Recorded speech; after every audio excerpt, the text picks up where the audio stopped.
Hey guys, welcome in. We are cutting some cherry today. These are Turkish drop spindles. These are my gliders.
So I'm going to peel the pattern off.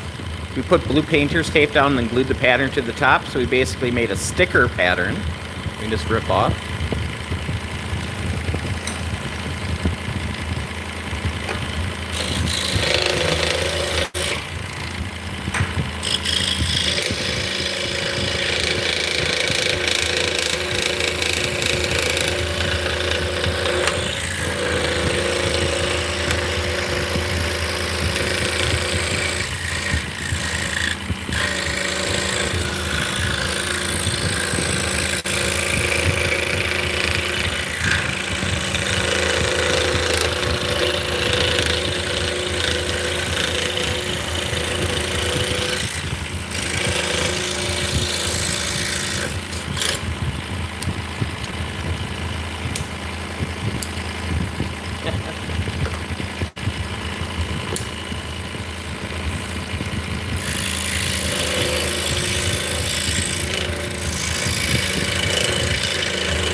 So we are getting ready for SAF, which is Southeastern Fiber Fair.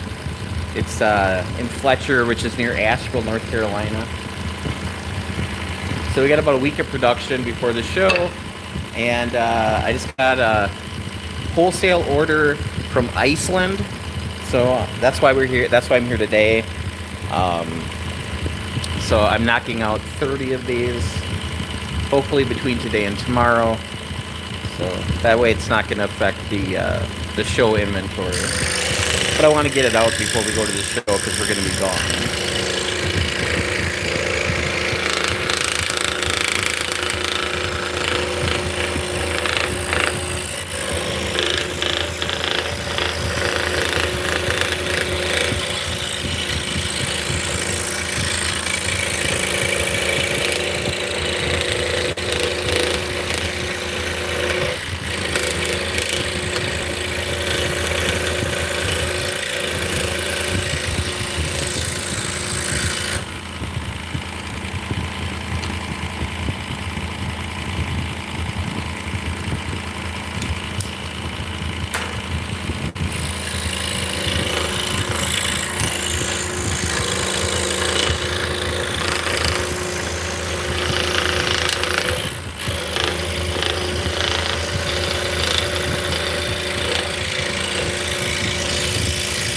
So we're going to spend a little time on the scroll saw, and then we're going to jump over to the lathe in a little bit.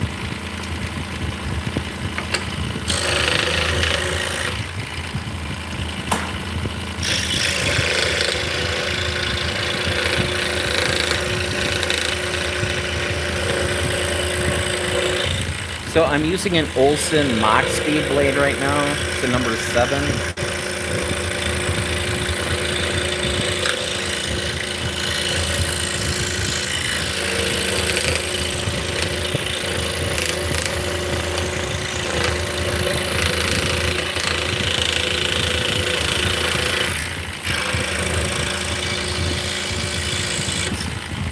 Yeah, these are more just kind of sweeping lines, so a number 7 blade is good for that.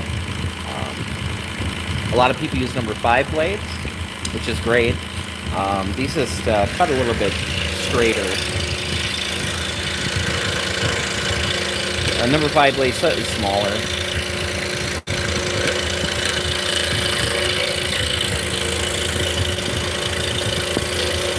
So yeah, this number 7 blade cuts 1/2-inch cherry like butter.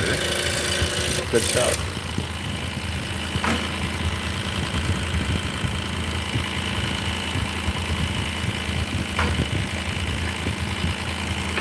So this is my production saw. If you watch my videos, most of them are on a Bauer scroll saw from Harbor Freight.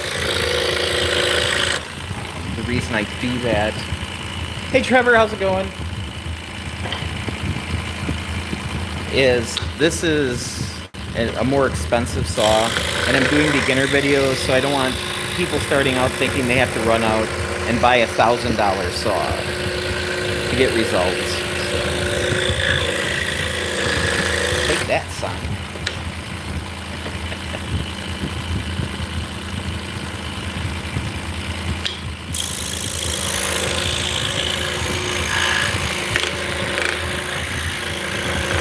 So we worked this morning. We got here at about 8. At noon, we went home and I made lunch. And then I took a nap, which turned into a long nap. And my girlfriend took an even longer nap and decided she just wanted to stay at home. So I'm all by myself. Just me and 256 other people.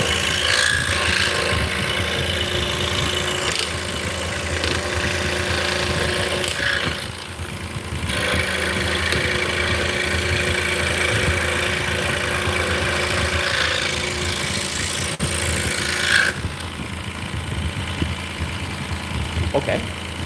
So High Tech Lab asks, what's the difference between this scroll saw and a bandsaw? Scroll saws have really, really, really fine blades, and it's reciprocating, so the blade is going up and down, where a bandsaw is one big loop, and it's always pushing down.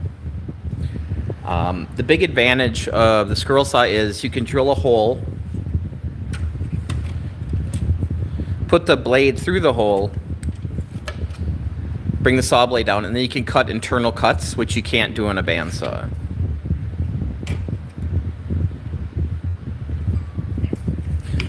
So yeah, these saws are traditionally for like really fine like fret work.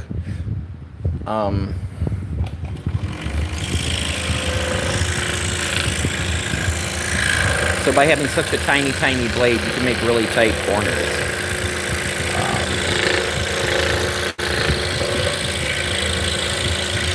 And scroll saws make band-aid cuts, where bandsaw you can, pretty easily cut your finger.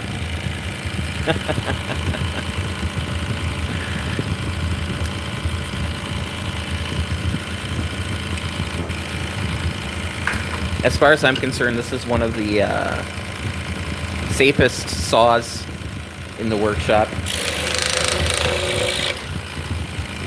Ahmed, how's it going? Welcome back. I think you were here the last time I was streaming a couple days ago.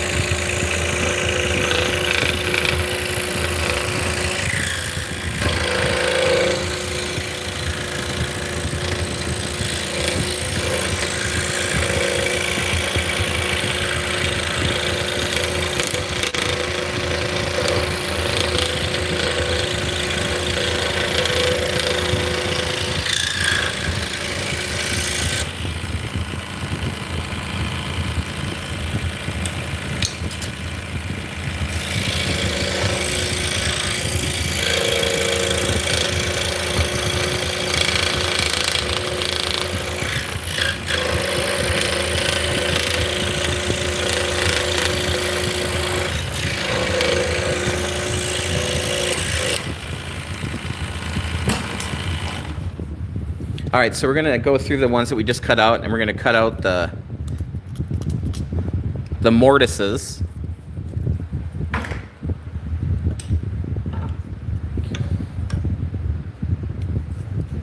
So I'm just going to line these up just to verify that they are the correct size, which they are. So we'll go and we'll put the blade in the center here.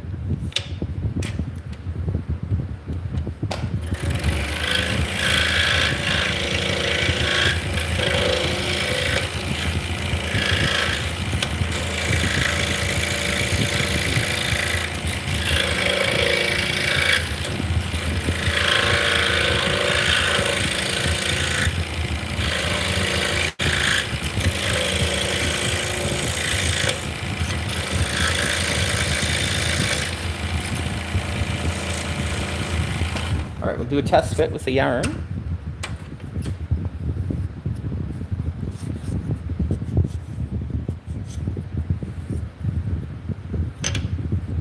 So I just have a hair binding, so we're going to open it up just a little more. Just a hair.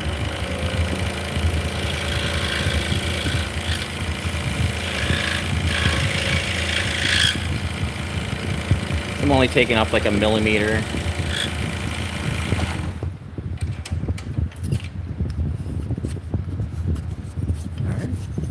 So the size is good. Now we're going to verify that the holes are centered.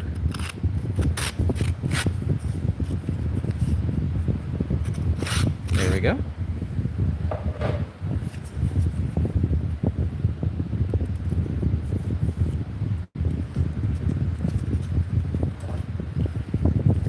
So we got one done. So when they're finished, I'm gonna make some maple shafts for them. So this is what they look like. And then obviously these aren't sanded yet or finished, but that's what we're shooting for today.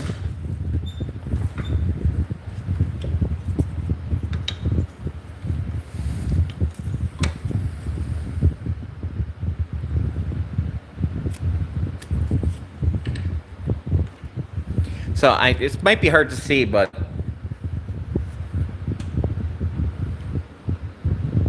why is this like so long? The saw itself, the table here, this is a 21-inch saw, so you could cut a piece 21 inches long. You can make like a 41-inch. Why is it so low? Because I'm sitting down.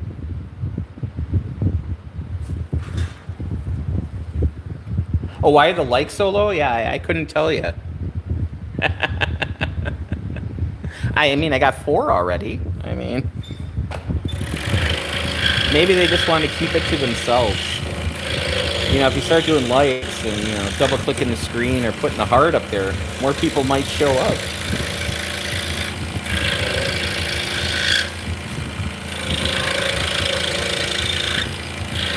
Yeah, so this saw is pitched at an angle towards me. And I am sitting down in a chair. It's very low.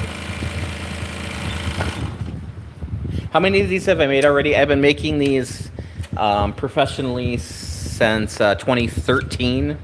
And I have made tens and tens of thousands in my life. I make a bunch of different types as well. It's just, I think the Turkish are the most popular. Oh, you mean today? I've made 10. I got 10 done earlier today, and then I've got a bunch in process. So on a really super busy day, I can knock out like 30.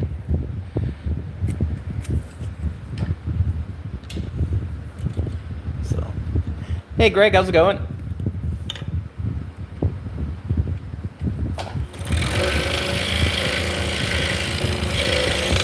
So yeah, earlier in the day, my girlfriend was at the shop, and she did all this layout and drilled all the center holes already.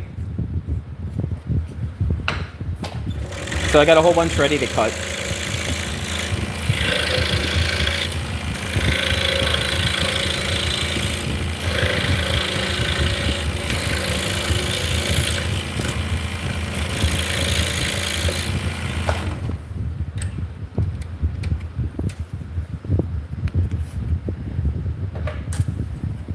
So, yeah, so since I have the saw set at such a extreme angle. I just do that so my arms are naturally here. My other saw is flat. So what I did was I took a bag. Don't know if I can show you this. So I have just like a plastic bag on the end here, so those little wood chips come down here and they fall into the bag rather than falling into my lap. And then when I take all my tape off, I just throw it in there. Comes in real handy for this application.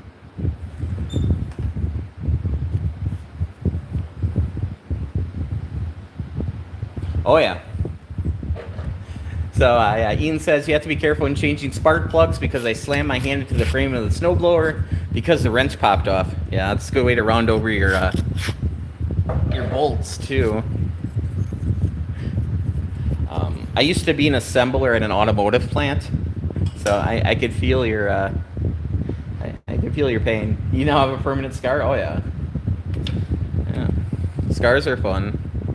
So this scar right here, if you can see it, I was like 6 and I was pounding in nails with a hammer, and maybe I was like 8, and I missed the nail. And there's a lot of people who have scars right there.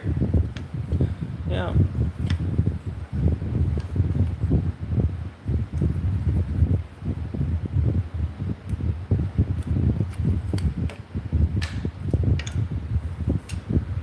Yep, I used to work at Oshkosh Truck.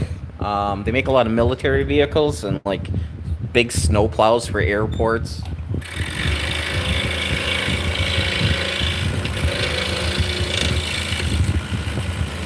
Of course, that was over a decade ago.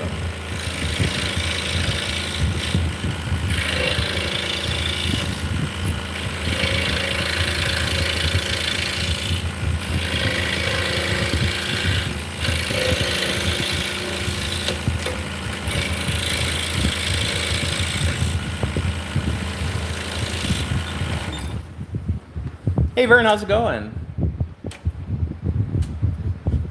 Scars don't show pain. Scars don't just show pain. They tell a story of the legend of who survived, right?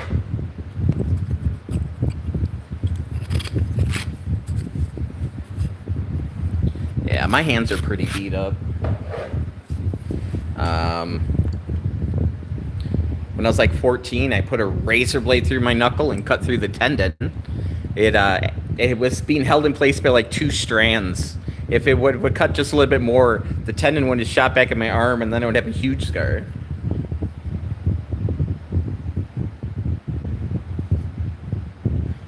Yeah.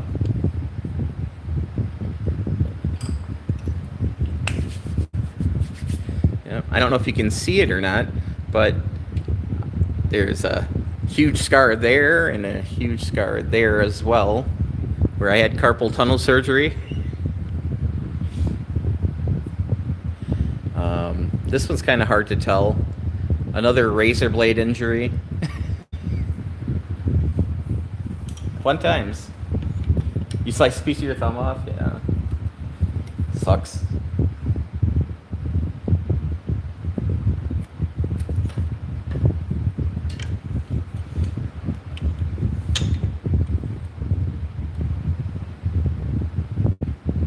Ugh. Ouch.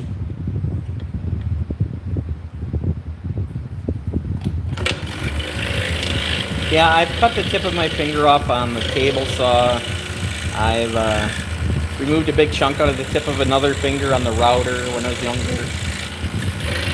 But knock on wood, it's been a long time.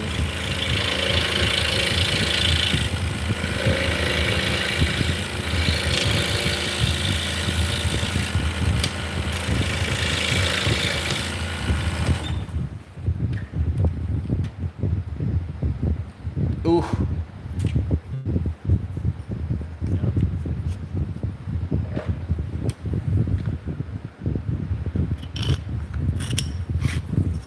Could you show us how it exactly did happen? No, I'm good.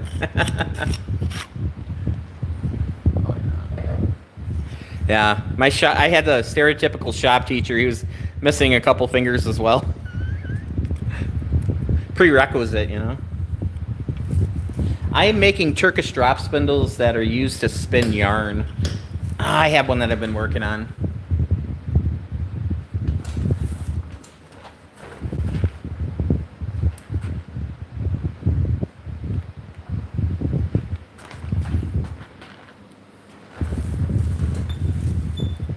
Yeah, once you get past 110, it doesn't want to let go.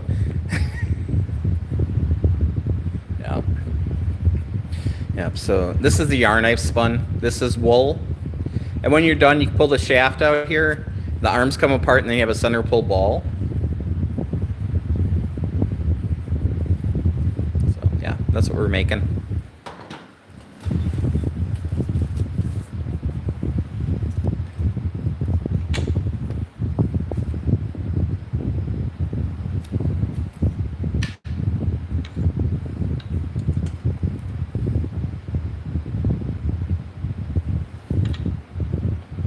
Ooh.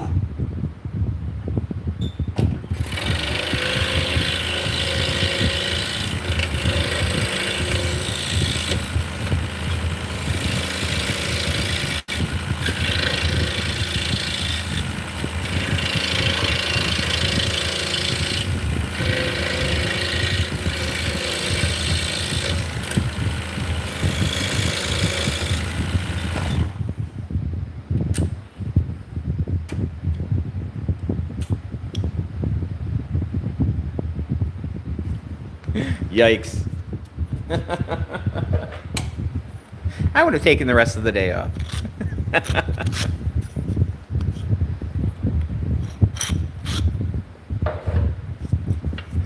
But I get it. Rub some dirt in it and get back to work, right? Oof. Yeah, I've been concussed several times.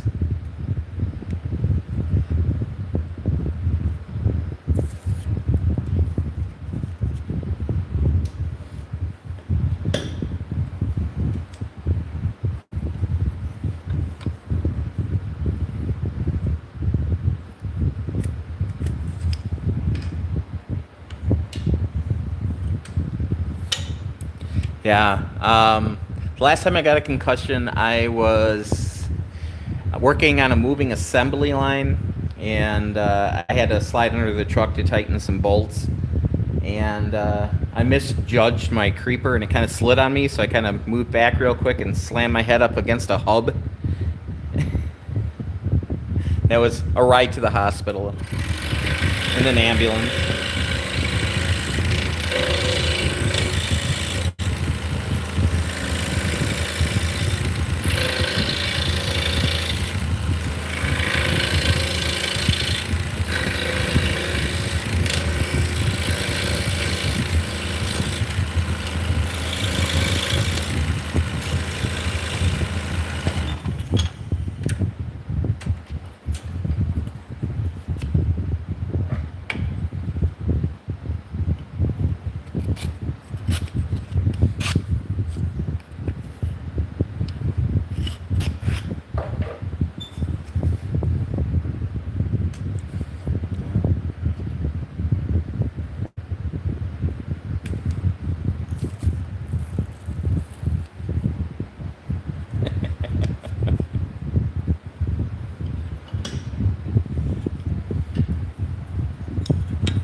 So I have not had to use my workman's comp since I've been self-employed. It's probably a good thing.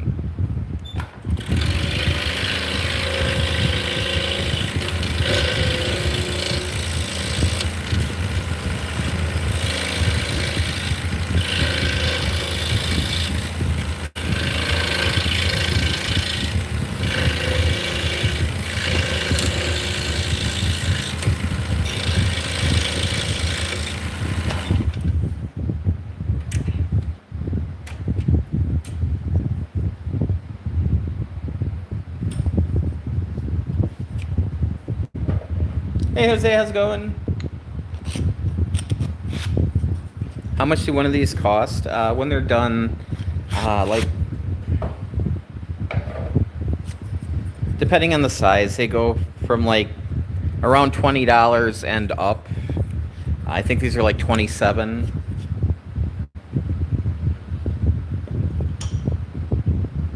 A lot of it is dependent on what type of wood is used on it. You know, if somebody wanted this size in ebony with an ebony shaft, it would be, you know, probably about $100. All depends.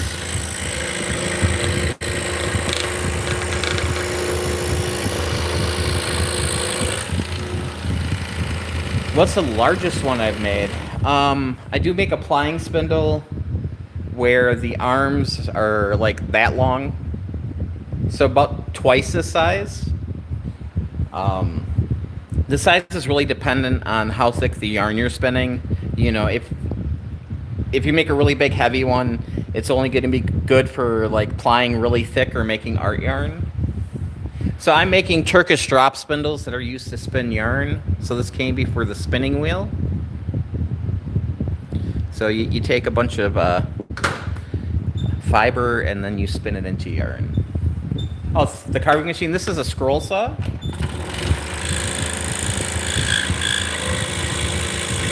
Long time ago, they used to be referred to as jigsaws as well.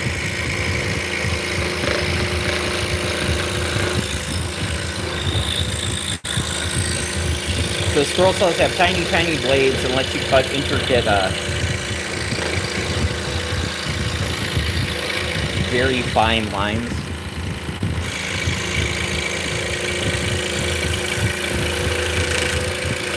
So this channel, I do have a bunch of introductory scroll saw videos if you're curious about them. Normally we do... Hey Angus, a long time ago they used to refer to these as jigsaws as well. I know what a jigsaw is. Thank you.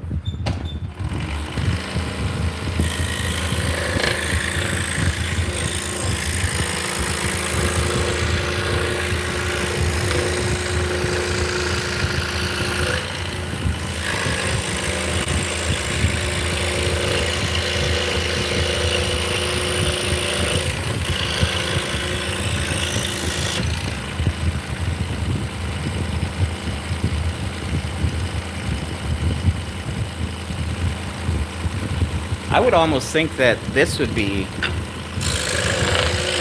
more of a motorized coping saw, or, you know.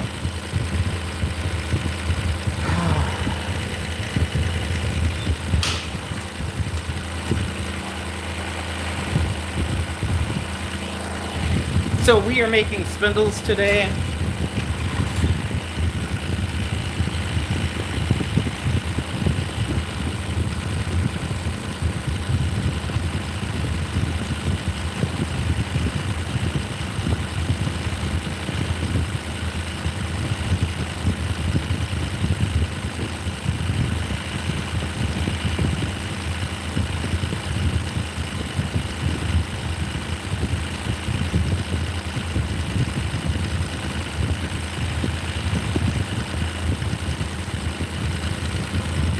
Have I ever made chopsticks with it? No, but I've made chopsticks on my lathe before.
Actually,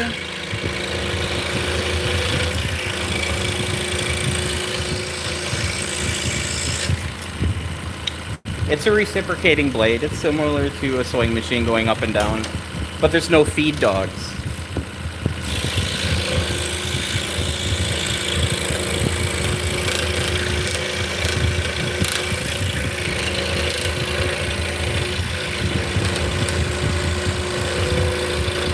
But they actually do feel similar in use.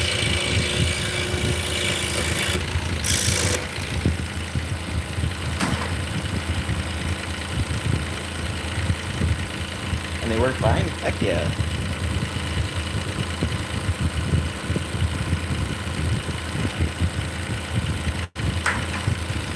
Hello, welcome in. Sorry, I only speak English, Daniel.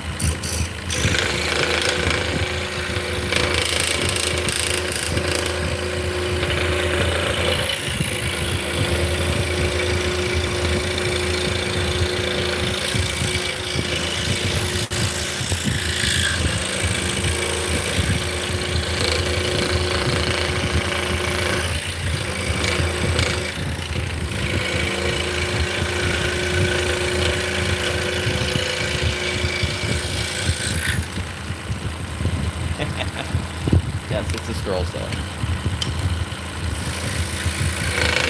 It's a Pegasus 21-inch scroll saw.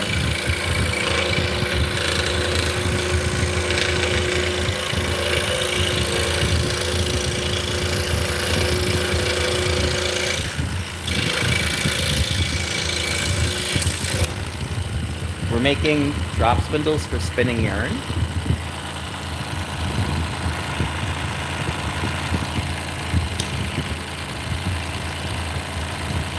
Hey, how's it going, Rick?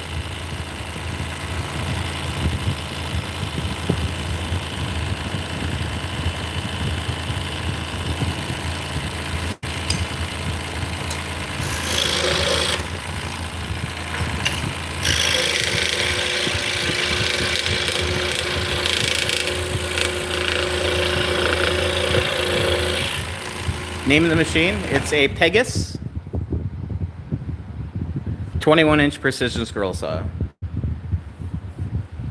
Hello, Brazil! Sorry, I do not speak Portuguese.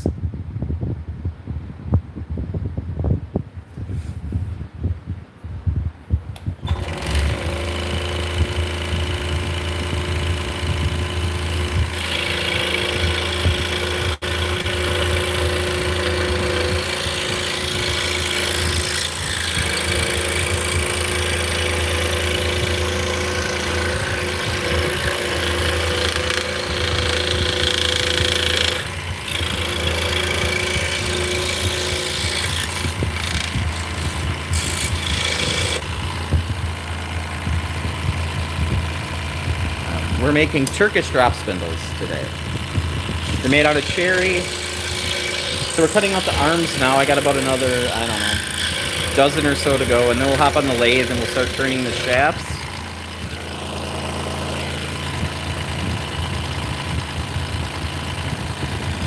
So it's going to look similar to this. So we'll be turning some maple shafts.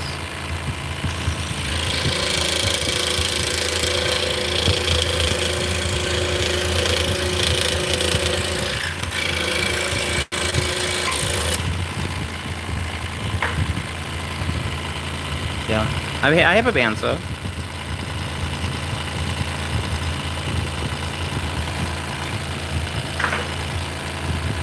Can you see the blade? Sure.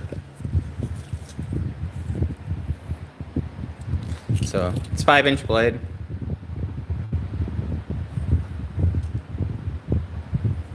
Hey, how's it going, Wayne? Kiki, welcome in. Hello, Jamaica.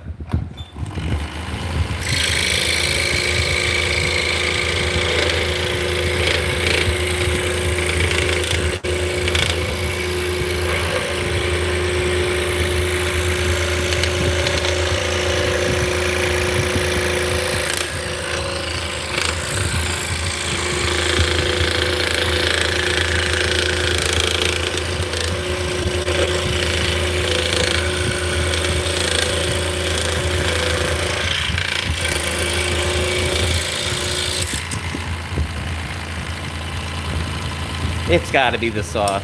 Absolutely. So, scroll saws are very, very safe. You can cut yourself, but it'll give you a band-aid injury. You're not going to cut your fingers off like on a bandsaw.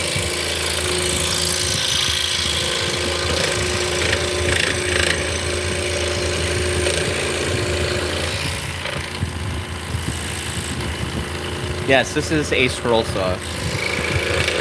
Although in the 80s,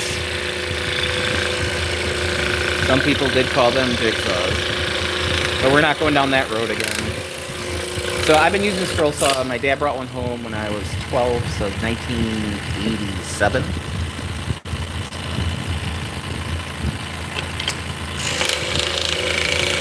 You know, before the internet was really a thing. I don't even know if it's that thick.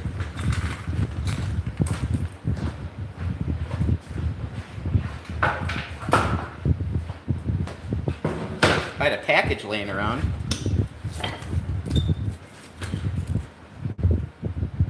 Yeah.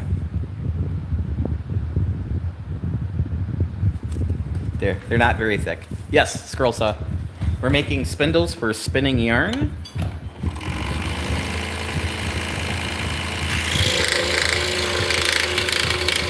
And we're cutting cherry. So I have the pattern. We put blue painter's tape down, and then we glue the pattern to the top with spray adhesive. So I'm basically just making patterns that are stickers that I can pull off.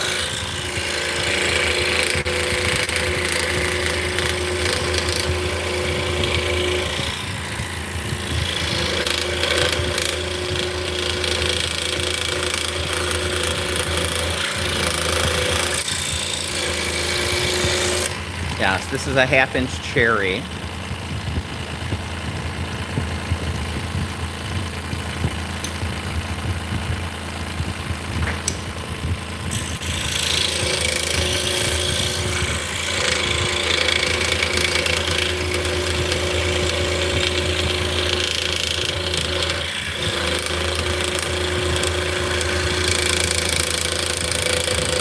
A lot of the times when I make this style, they're out of more exotic woods, but I just got a wholesale order.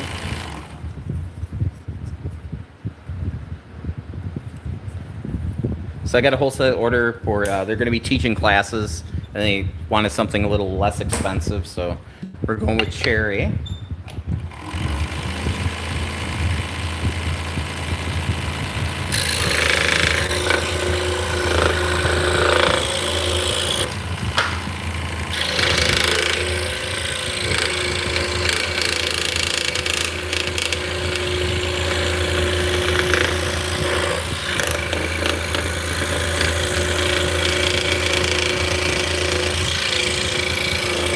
So when I designed this one, you know, I designed where the two arms share one line, so it, you know, makes one less cut, and it also makes the pattern smaller so it fits on, you know, a smaller piece of wood.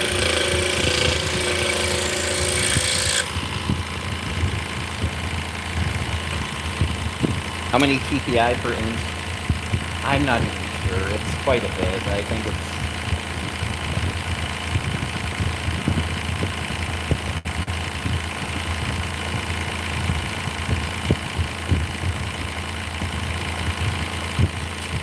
I'm guessing probably around 12. I could be wrong. I just don't have the packages because I take them out and put them in tubes. Because the tubes, there's a holder. And then I also have a test tube holder too, with a whole bunch of different styles of blades in there. So this is a Olsen Mach Speed blade. Hello, hello, hello. A Sharp, Mac,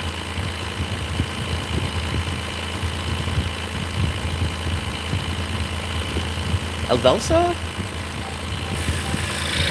I like to apologize, I'm a stupido gringo.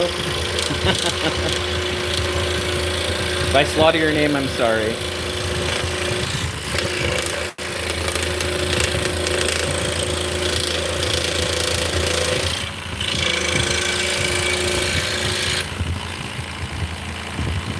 We are making drop spindles that are used to spin yarn. Get that little boring frame. Maybe less crooked. There we go. Hey John, how's it going? Awesome. Yeah, the recorded videos are coming back in November. You know, this is my day job doing these, and we're getting ready for our third festival. Now, this is Cherry.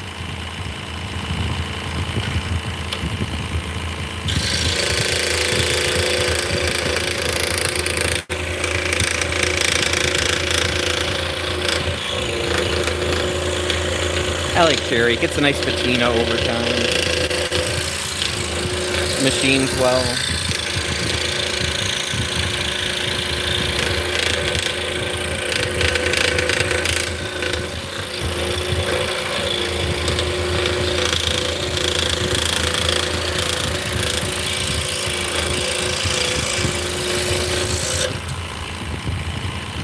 So yeah, we've been using drop spindles since at least Neolithic times. You know, and not much changed until about 700-800 years ago. When spinning wheels started coming around. And then of course the Industrial Revolution, you know, made clothes cheap.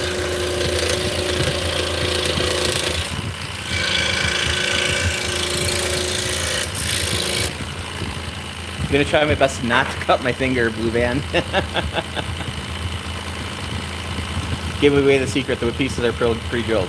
Yep. So we drill them first.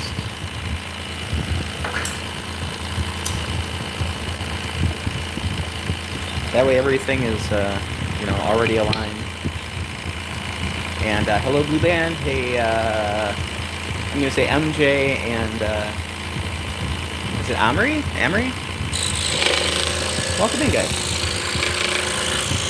So we're just hanging out. We're cutting these out. I've got 4 more to cut out, and then we're going to cut out the insides. We're going to do some internal cuts.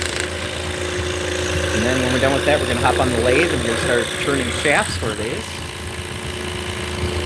Yep. So Brave Soul, we are on the scroll saw. We're cutting out Turkish spindles. They're made out of cherry. We're on the scroll saw today.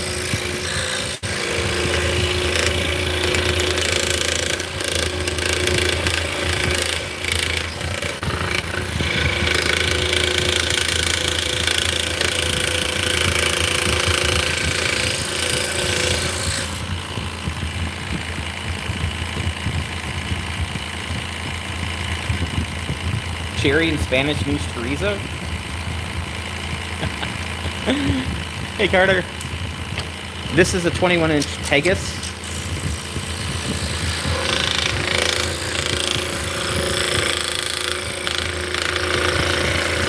So this is a double parallel arm saw.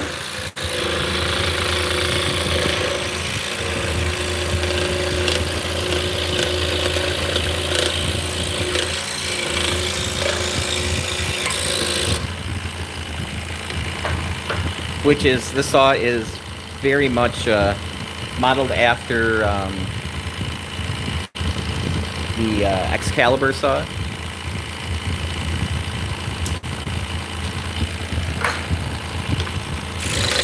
So these are coming out of the same plant in Taiwan as King, Excalibur, Seiko, I believe.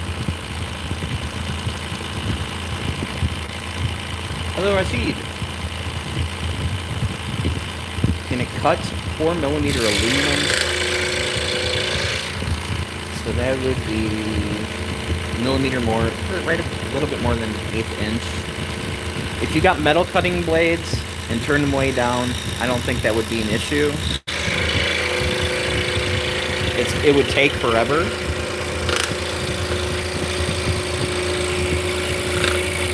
You know, I've cut, you know, 1/4 inch steel bolts on the scroll saw. It just takes a while.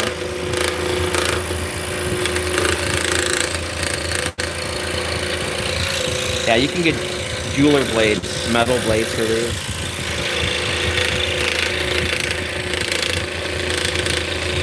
People cut coins with these as well. Want to see the blade? Sure.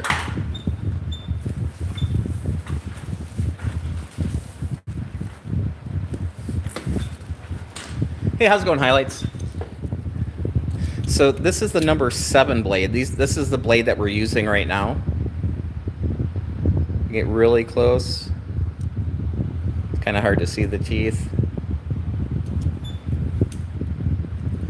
No, this is a flat blade. Spiral blades. That's a flat blade. Where's my spirals?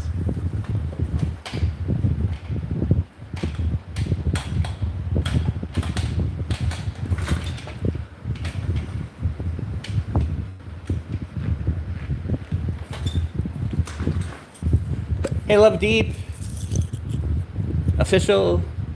Yeah, so this is a spiral. So this has teeth, and they take it and they twist it. So there's teeth all the way around.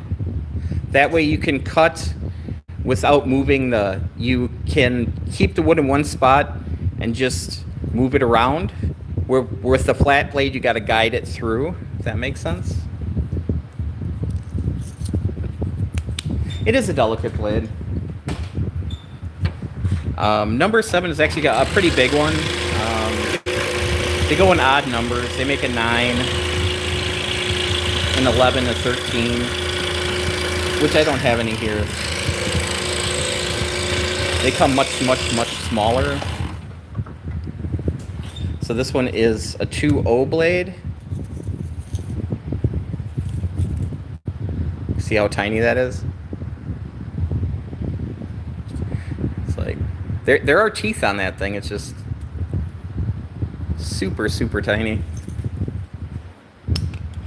Hey, thank you, Brave Soul. Much appreciated. So there we go.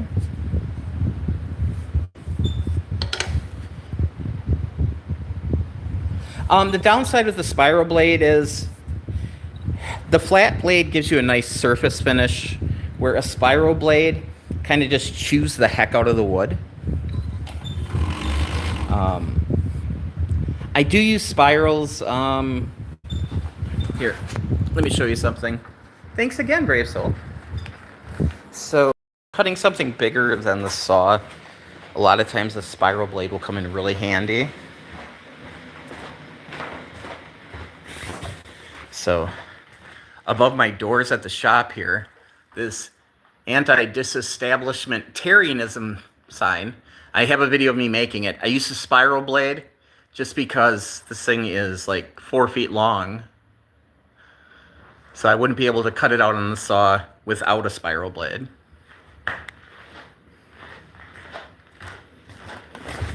And since we're walking through, I'm gonna come over here and start this 3D printer up again.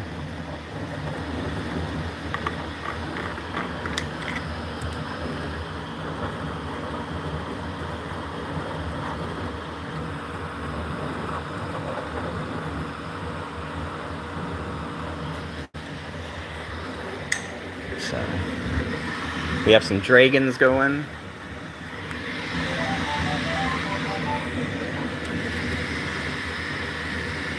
Yeah, that's all one piece. That was not a party to print out, I'll tell you that.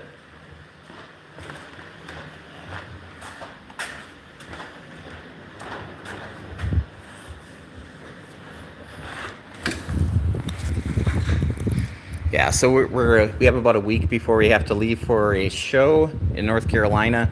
So the shop is quite messy right now. Hey, Brave, I appreciate it.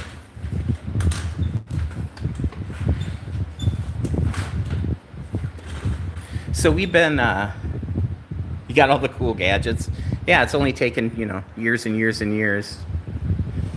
So yeah, I've been making these full time since 2013, and I've always been a woodworker. I've been selling stuff on Etsy since 2008.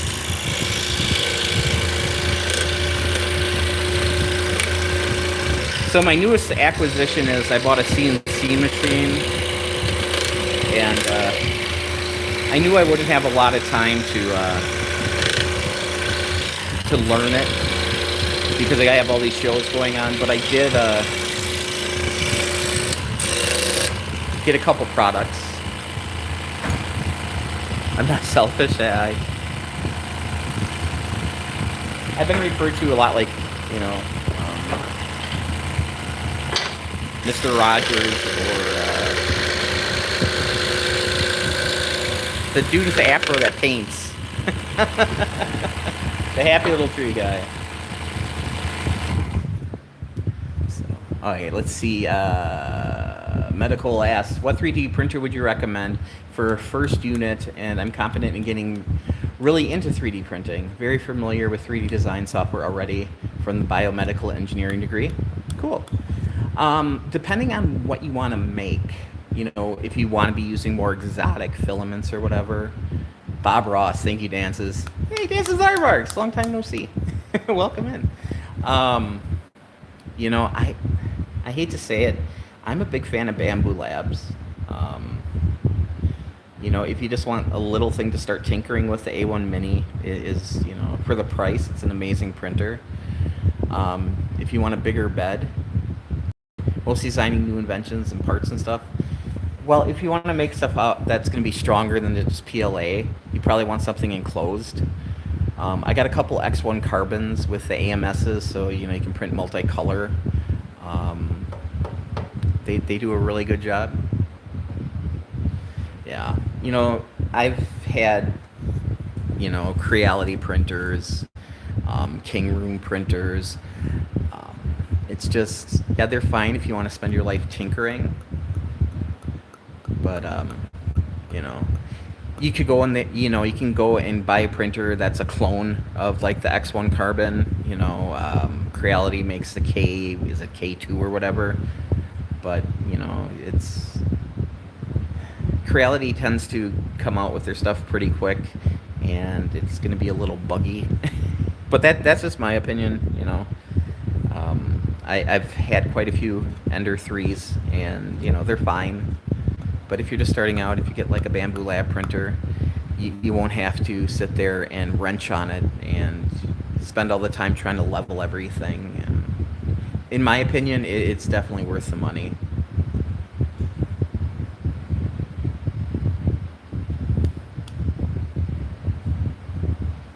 Yeah, you won't have to replace it in a few months.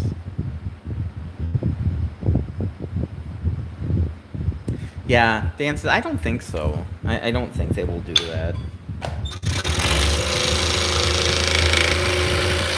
You know, the big thing with them is they're not open source. So they want you to use their slicer. You know, they want you to use their program because that's what it's designed for. You know, a lot of people want open source, and that's fine. But it's kind of like if you're going to buy an iPhone, you know, you're going to use their Play Store. You know, they have control over it, and there's a reason for it. So, thank you, absolutely. I don't know. I think they're good printers. I got the X1 Carbon right when it came out a few years ago, and then I bought a second one. And, yeah, they've been very good. Footwear. I'm wearing a pair of tennis shoes. I am wearing safety glasses. I do have hearing protection. So, let's get these two cut out.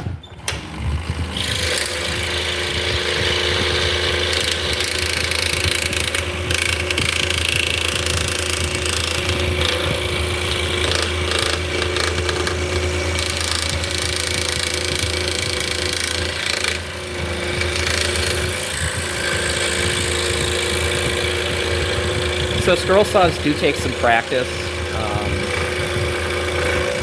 The way the blades are made, they're stamped out.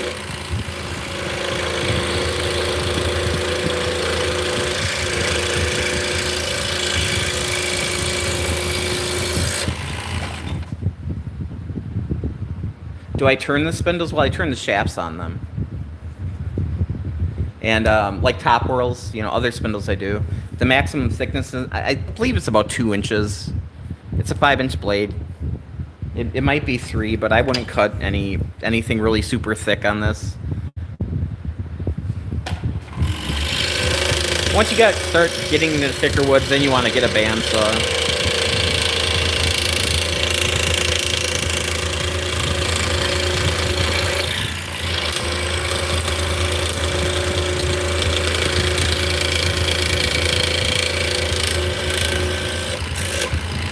Hey Joe, welcome in.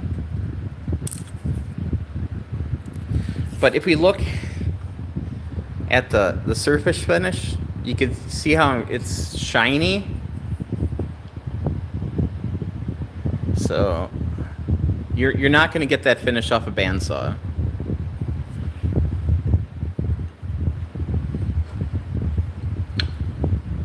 The single-sided blade, yeah. Hello, Fire Factory. Is it Anil and Donald? Hey, welcome in, guys.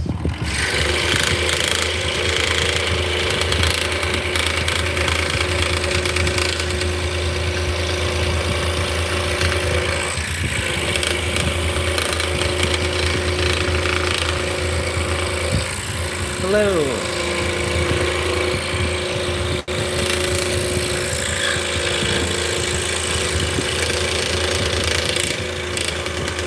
So you could get a lot of different style blades for the saw. I actually have a video where I go through the most common ones.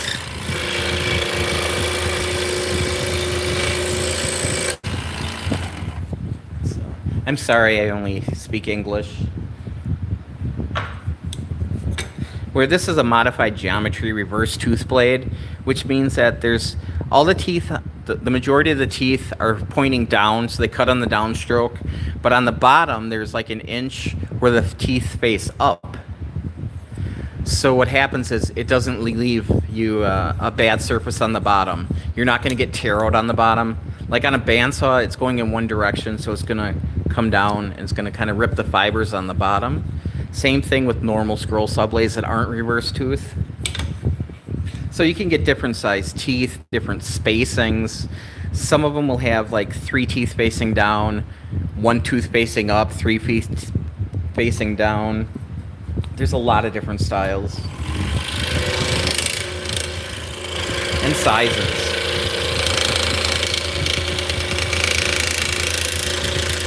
There's skip tooth blades, so rather than having blades stacked on top of each other, there'll be a gullet in between to help remove sawdust.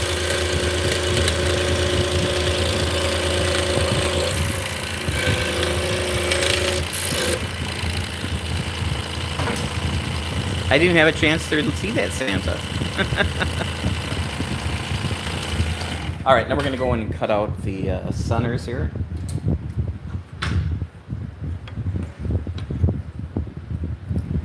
So I'm just going to make sure that my wood is the same as my pattern.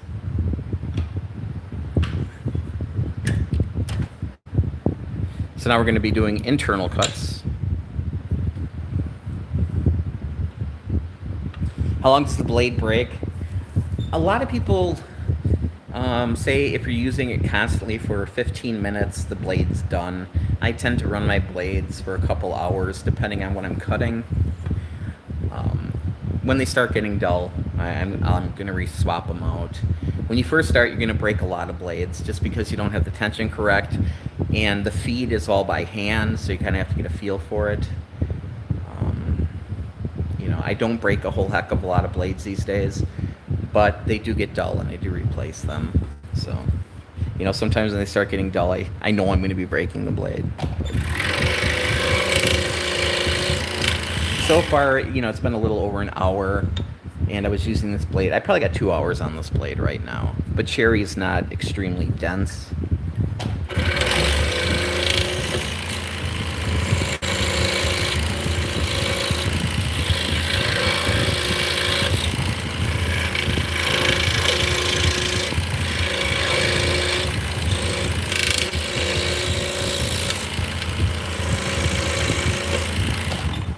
If I was cutting like Vera wood, that's this wood right here.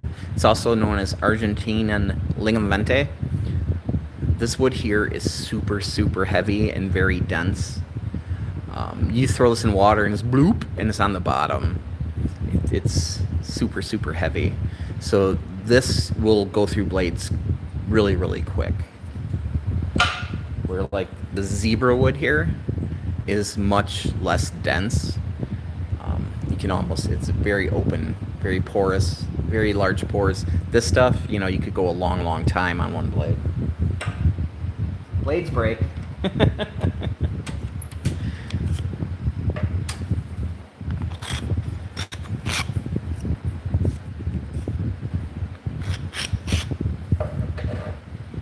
And this one's actually maple. I don't know what it's doing here, doing cherry today. But a piece of maple snuck through, which is fine. All right. 2 maple ones snuck through. I don't know.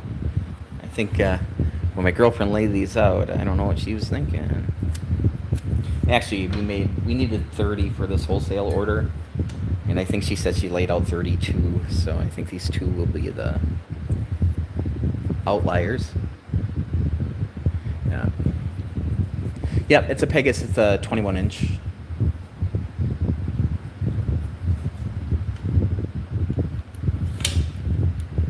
And then over on the other side of the room, I got the Harbor Freight Bauer 22-inch, which is made by Chansen, which is now making King saws and Rikon and Buck Tool.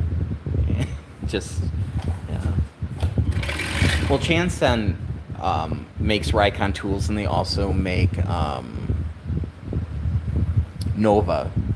So that would be off the top of my head. It's not going to come to me. Doesn't matter.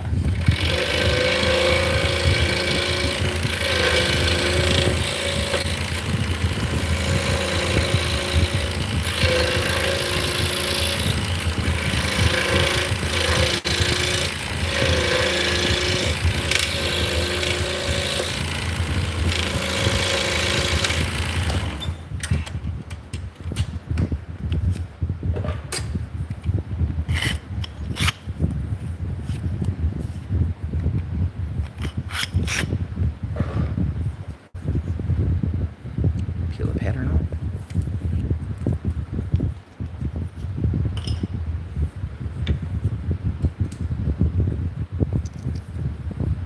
Now we're back to cherry.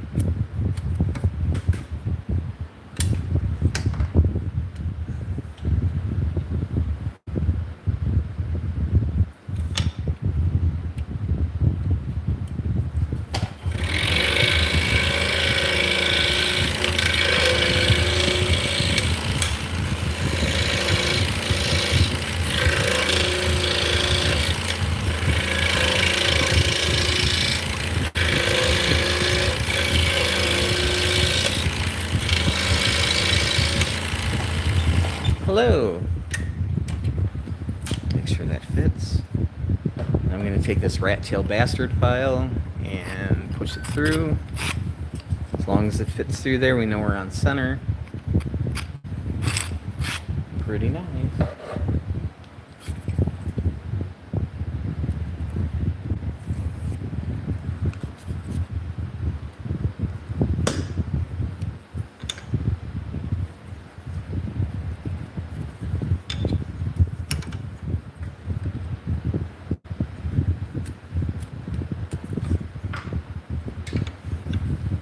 So the reason I take the pencil and make sure that those lines are correct is some of this wood might be a little bit thicker, a little bit thinner, and I don't want it to be too wide or too tight. So.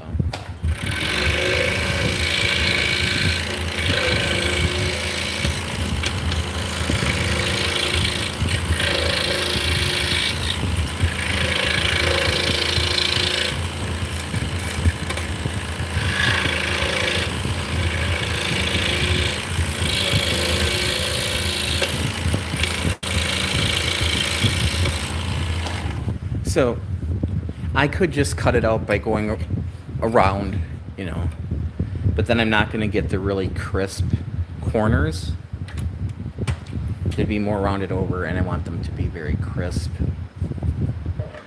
So it's a way to say, hey, these aren't being made on a CNC machine, even though I have a CNC machine. These are cut up by hand.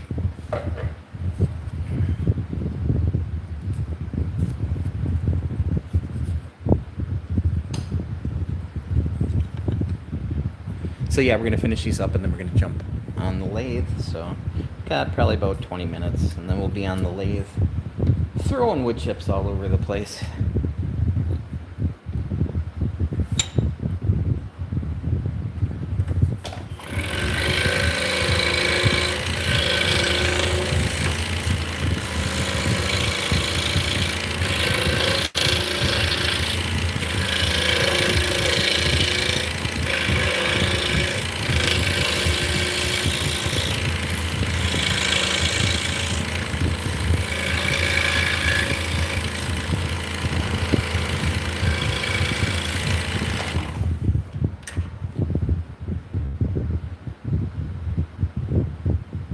I have a fan on.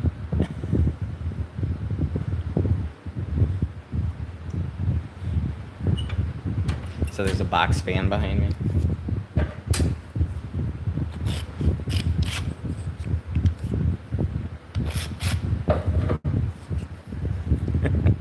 Just wait until I turn the extractor on, the dust extractor.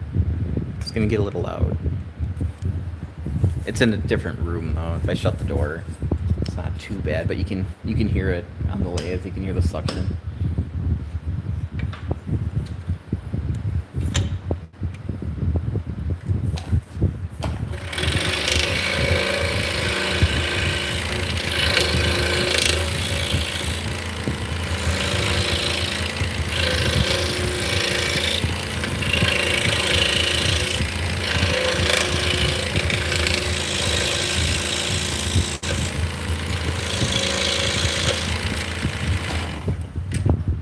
Yeah, so this building, originally when it was built, it was a grocery store.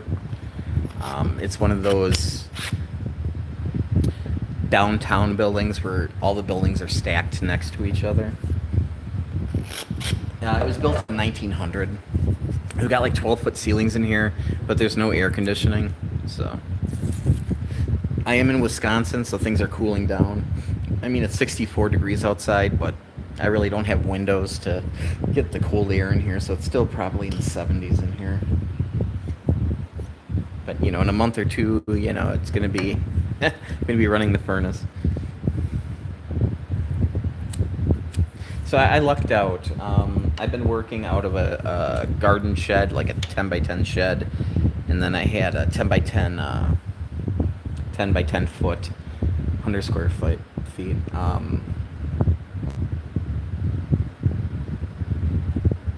Bedroom that I was working out of as well. And then this building came up.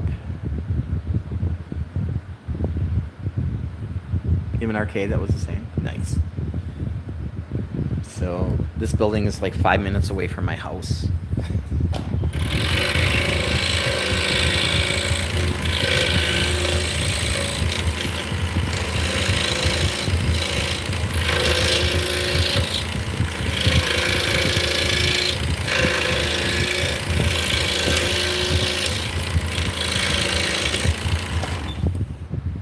So yeah, there's 2 apartments upstairs, and then the apartments upstairs are nice. They refinished them. Down here is pretty rough, but it's a workshop. It was before I was in here. There's a couple other things. There was a knife maker in here, and before that, there was a mantle business that makes fireplace mantles. They're in the building next door. These 2 buildings are connected with that.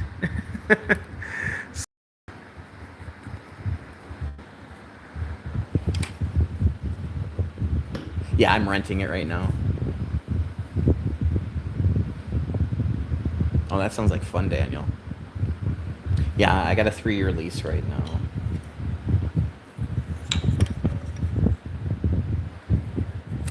I mean, it's a couple thousand square feet. It's got a basement. It's not finished. It's pretty moist down there. I do have some finishing down there.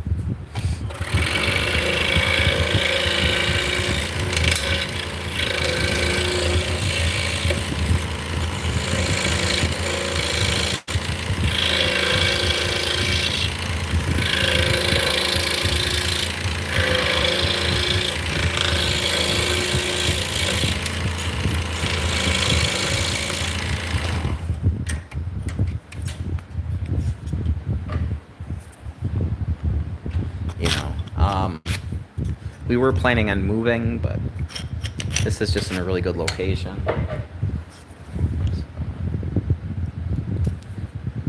I can walk to work. It takes about 12 minutes, 15 minutes to walk, 5 minutes to drive.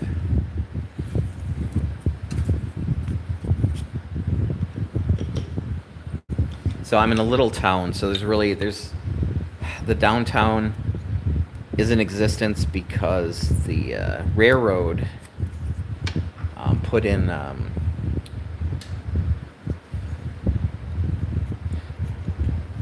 the reason the city is here is the railroad put in a switching ground, and then they repair trains and cars. They got big buildings, and they weld stuff back together and fix up the cars. They fix cars up and engines from like a whole bunch of different places. The train people know when specific engines are going to be coming in, and they're standing with their cameras to take pictures.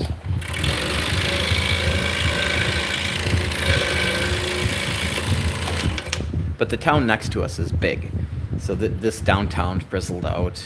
We're in Wisconsin, so like 3 buildings down is a bar that way, 2 buildings down is a bar that way, and then another couple buildings down is a public library, and that's about it. Lots of just empty businesses that got turned into houses.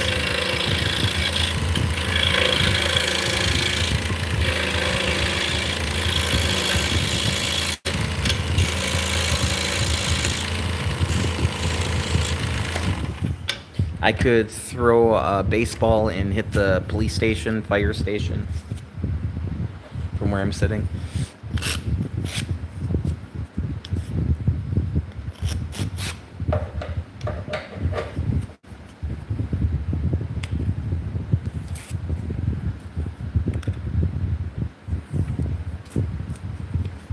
Prove it? Yeah, right.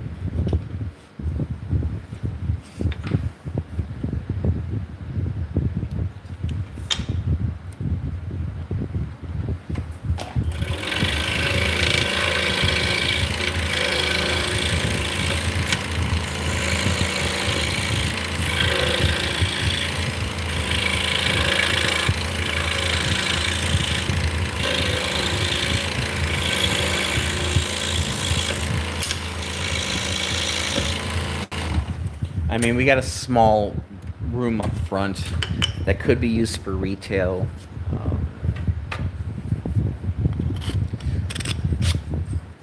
But there's no foot traffic here. So this building would be very, very hard to rent. Because if you had a store, there's no foot traffic. There's nobody here. You would have to have something very special that people would be willing to drive to. So if people like get a hold of us and they want to play with stuff, they can come. We'll lay stuff out for them. That's good enough for now.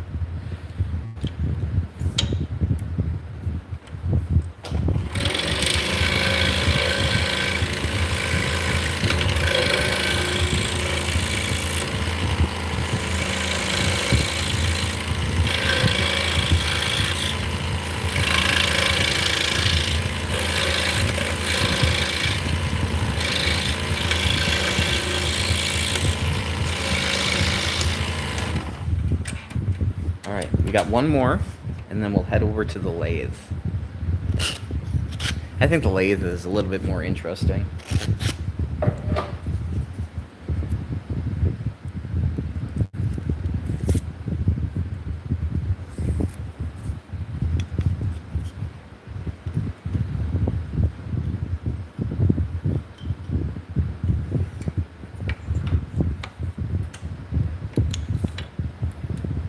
And the reason why I didn't measure the last few is because they're all on the same board.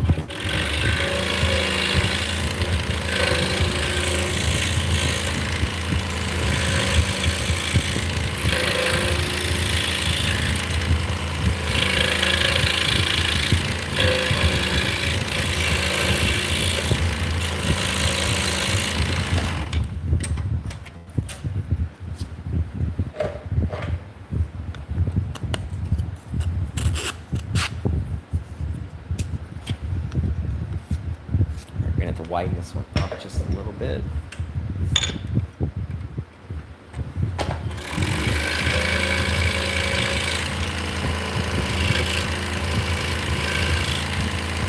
It would have worked. There was just a little binding. It might have went away when I sand it, but just make it easier.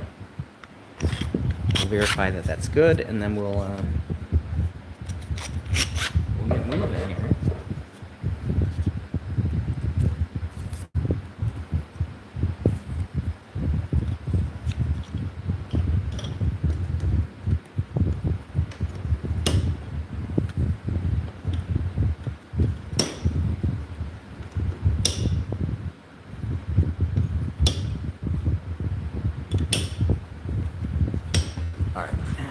Grab these, put them over the lathe.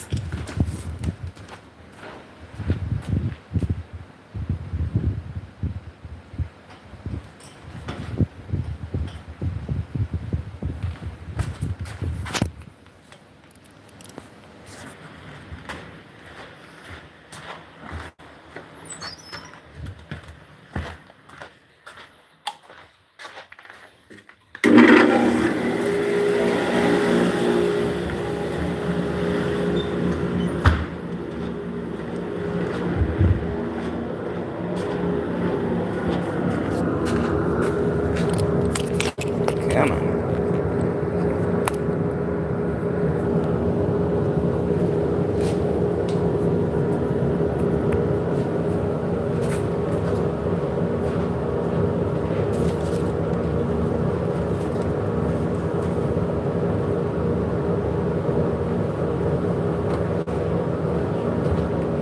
All right.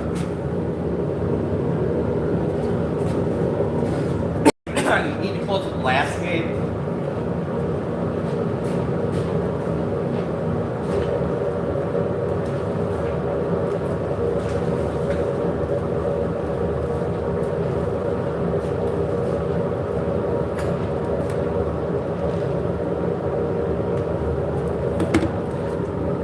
Hello. Welcome in. All right, returning hard maple.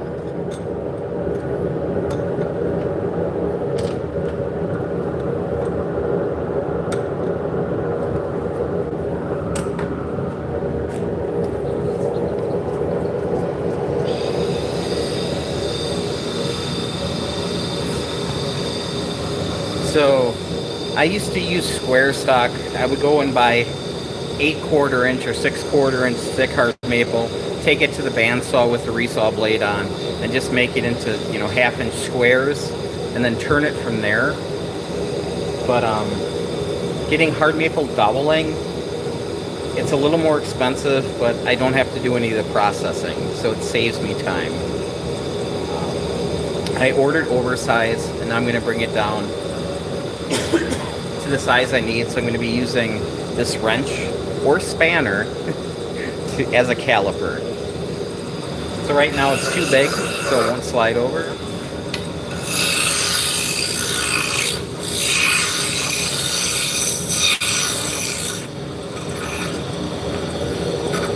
Now it does, so I know I'm on size.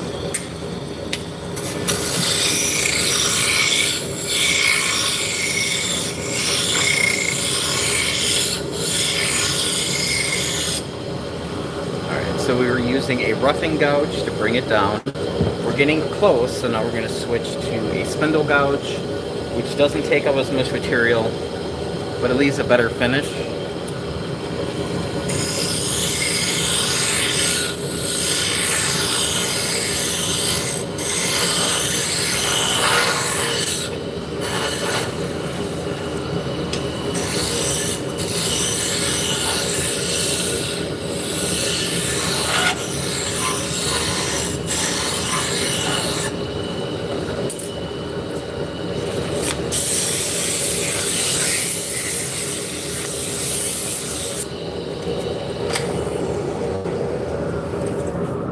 So this is my test whirl. I'm just going to put this on. Now it locks in. You can see I'm turning the whole lathe. So I know we have good contact. This is called a story stick. It's got a bunch of lines on.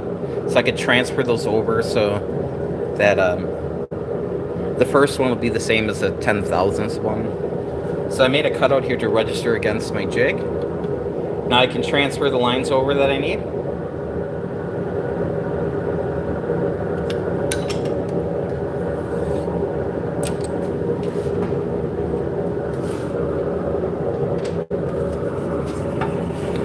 So we're going to put 2 beads on the bottom. I'm actually going to be using a beading tool. You could use a skew and just go in at angles. This is quicker.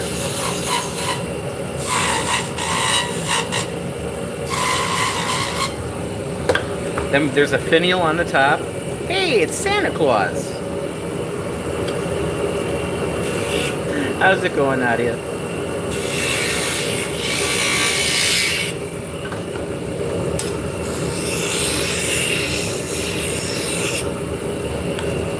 Now we're going to burn some decorative lines in between the beads. So I have some wire here. This is picture frame hanging wire that I put handles on.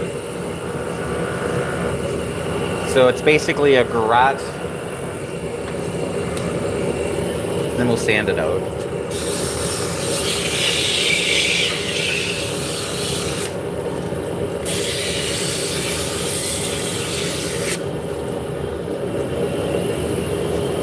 Now we're going to gather up some wood chips and we're going to burnish the surface.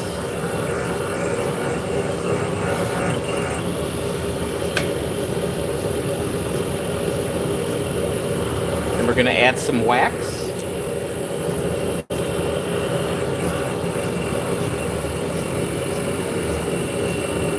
So we did as much as we could while between centers.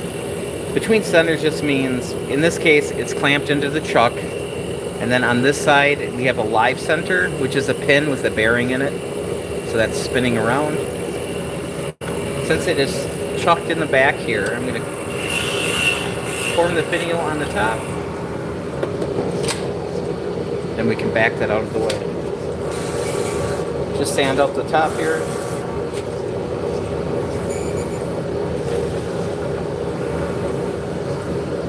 So now it's basically done. We're going to cut it off on the bottom.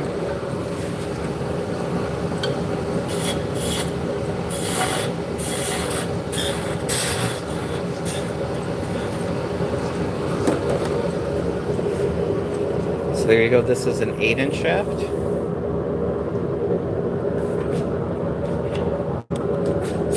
Put it on the arms that we just cut out.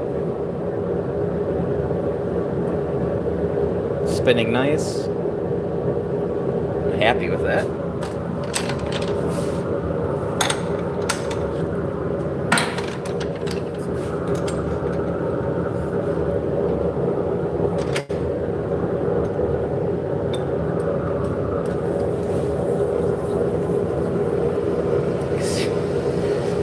You could see how not straight this is.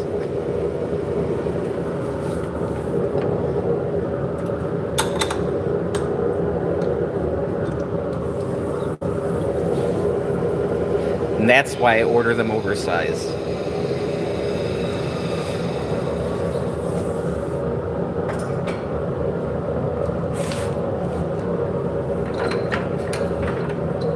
So I'm just about out of wax, so this is paste wax.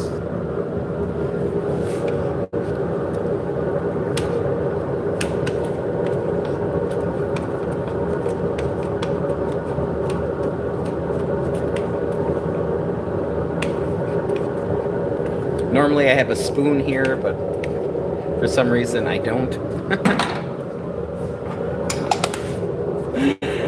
Hey Alex. Hey, before bounce. Actually, before boucher. We're making Turkish drop spindles that are used for spinning yarn. So we're doing some spindle turning. So if you wanted to make a magic wand, or like spindles for like a staircase or a banister, baseball bat, that kind of thing, pretty similar process.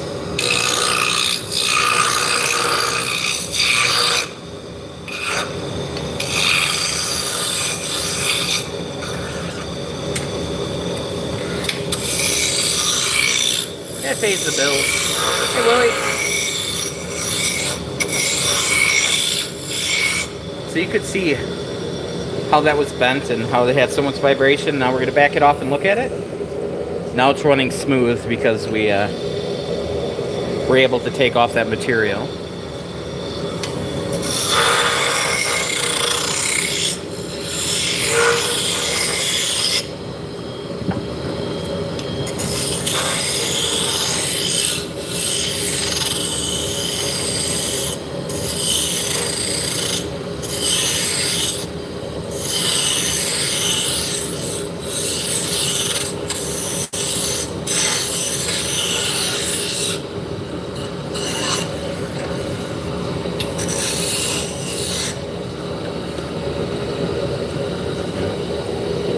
Yeah, the wrench has never changed size. You know, if you use a style caliper and you're touching the wood with it, it's going to vibrate and eventually it's just going to change size on you. So you have to recalibrate this all the time. A wrench, you don't have to.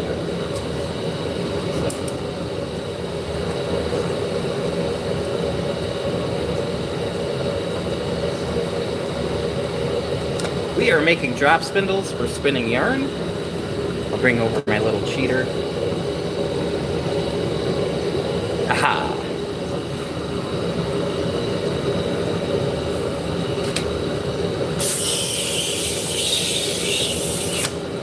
You know, I wouldn't do it with a huge wrench, but the smaller ones, I'm not too scared.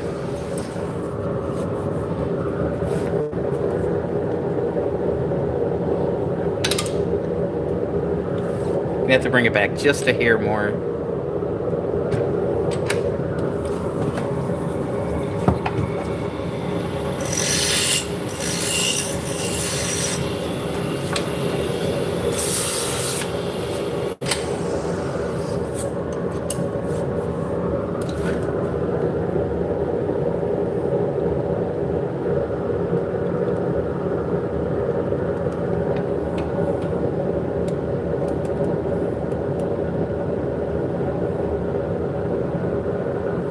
Oh yeah, some people sharpen the edge of it so you can use it to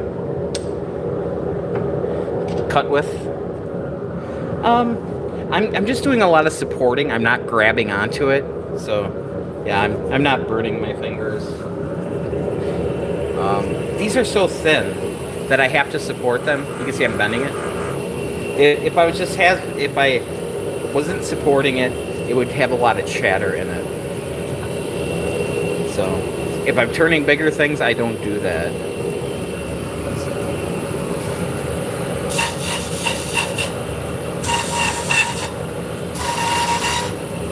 Yep, so we are making drop spindles. So we're turning shafts for Turkish drop spindles.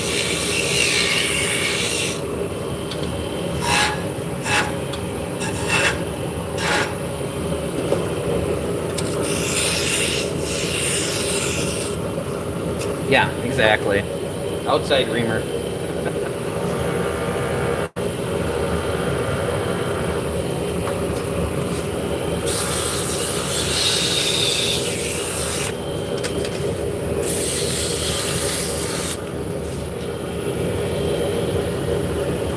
Now we're burnishing. A little bit of wax.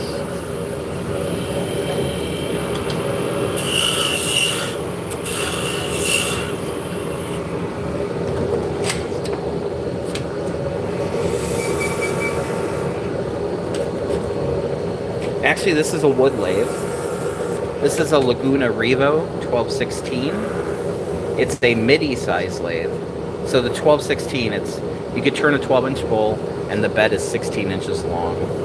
Although once you put a chuck on it, it kind of shrinks. So if I would take the chuck off, it'd be 16 inches. It's belt driven.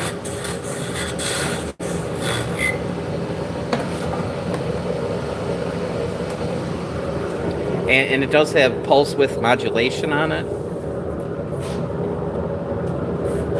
So that makes it, if you're running it super slow, it makes sure it's still torquey. A lot of wood lathes, the smaller ones, If you turn it on really, really slow, it's not going to have a lot of power. If you get a catch, it's going to shut it off. Yeah. So we are making Turkish drop spindles that are used for spinning yarn.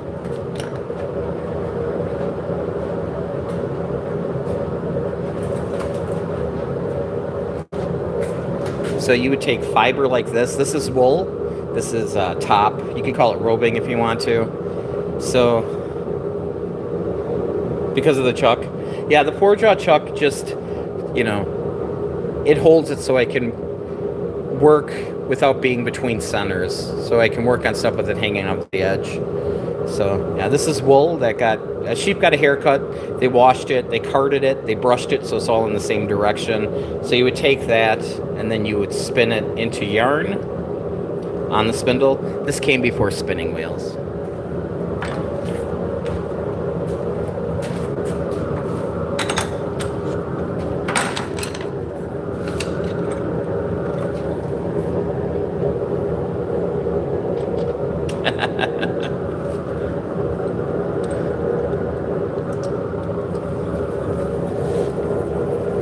And I am turning with traditional tools. I'm using gouges and, you know, scrapers and skews.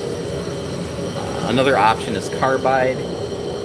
So you get little carbide inserts. This came from the metal working industry.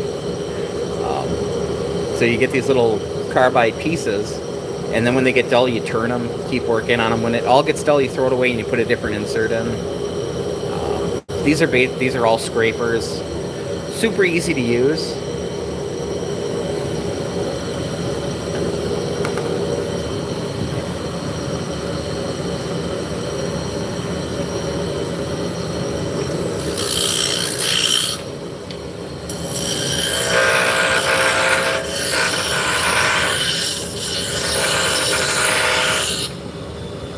With carbide, you could hop on the lathe and within like 10 minutes, you could be using it without a problem.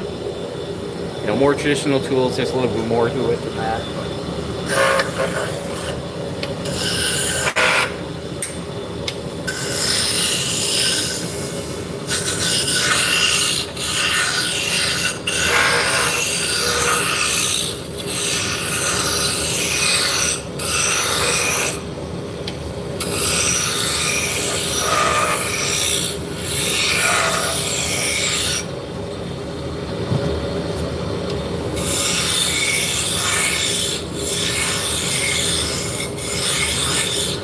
What else do I make?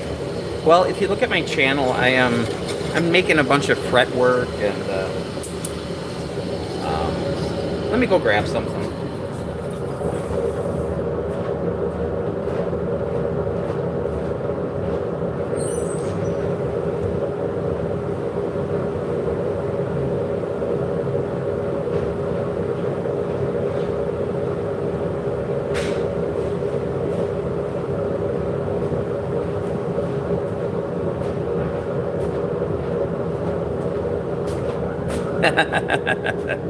Right? So, like, I designed this and I cut this out on video for Easter. You know, beginner scroll saw projects is kind of what this channel is focused on. As far as what I make to sell, tends to be fiber tool oriented.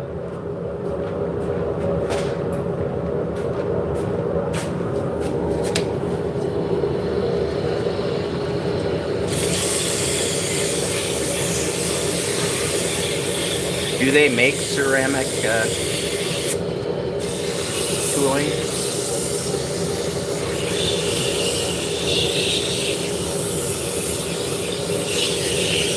I mean, carbide works fine, but you don't get the feel of the other tools. It's just a scraper. Like, with this, when you run it, you can feel where you're going and how much pressure you're putting on it. With the carbide, you don't get that feedback.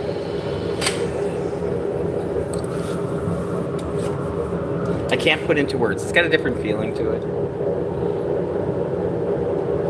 Both work.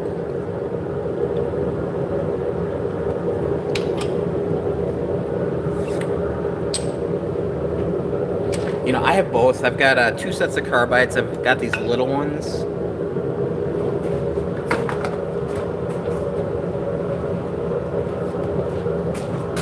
and then I've got some really, really, really big ones. It depends on how big of the work pieces you're using.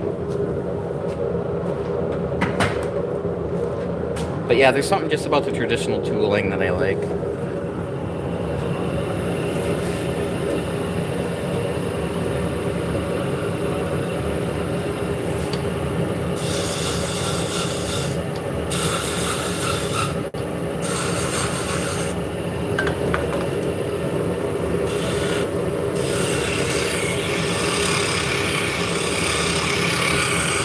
You know, the big benefit with carbide is you don't have to sharpen them.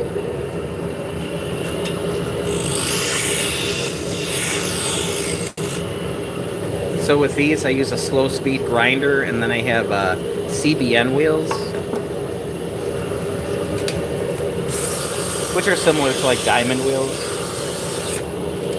It's a cubic boron nitrate.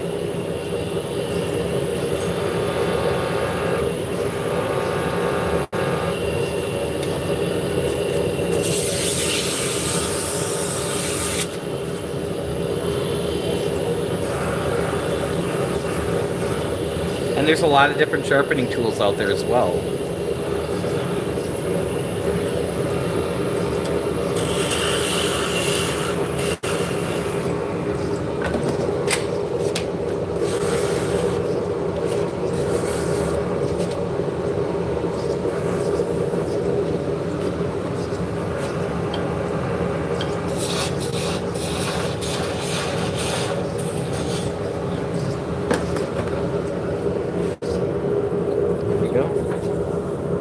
So, yeah, wood turning, like anything else, can become a really, really expensive hobby real quick. So my tool that I use for making the beads, it came out of a Harbor Freight set where you get 8 different tools and it's like $80. And they say high-speed steel on them, but it's not a really great grade of steel. So if you get like cheap tools, you're going to be constantly sharpening them because they become dull. But like I said, you get 8 tools for $80, $10 a piece. Where these are Robert Sorby's, you're looking at $100+ a piece per. But they're made in Sheffield, England, and they have really, really, really nice high-speed steel.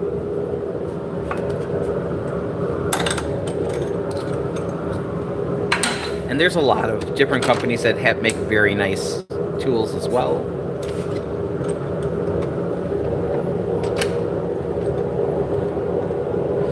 I just like my Sorbies.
Got a little vibration here. So this one is going in the fireplace.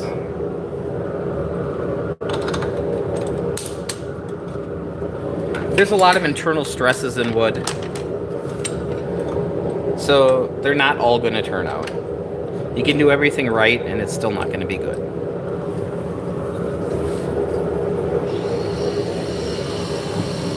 A lot of vibration up here because it's not straight.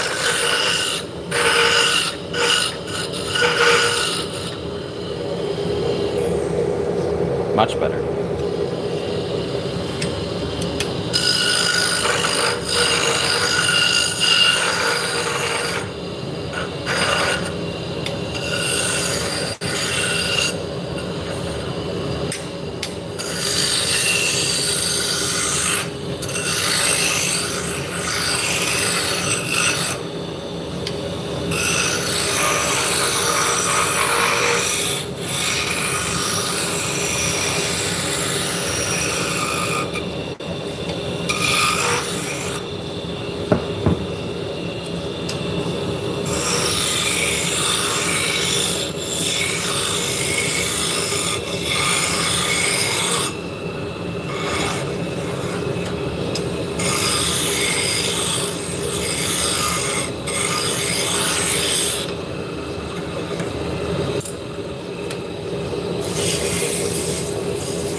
So my original intentions was to take the weekend off.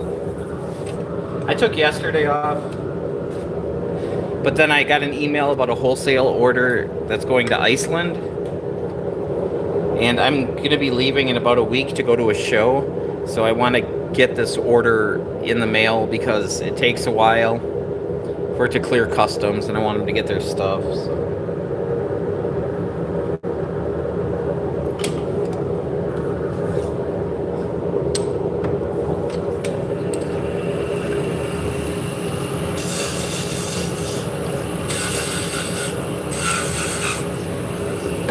There's no mail tomorrow, so I have an extra day to get this stuff finished.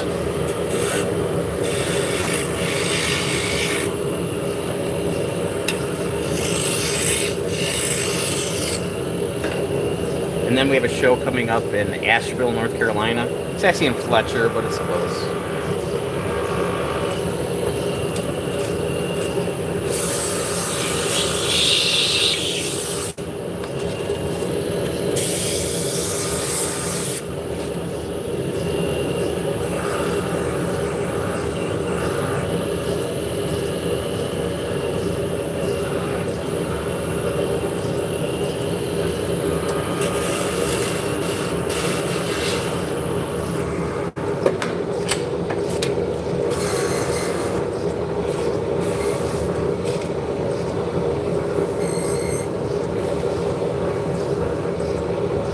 So we usually do about a half dozen, maybe a little more, shows a year, festivals.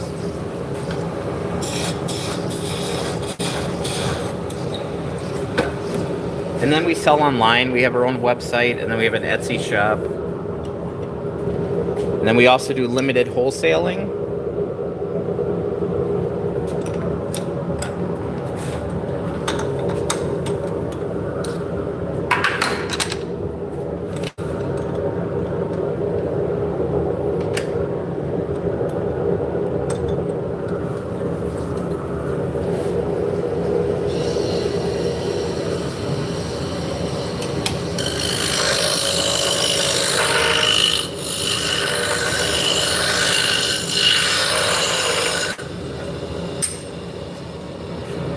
I think we're going to be sharpening this one.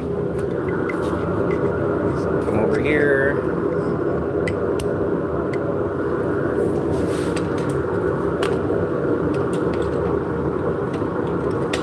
So for my gouges, I use 45 degrees.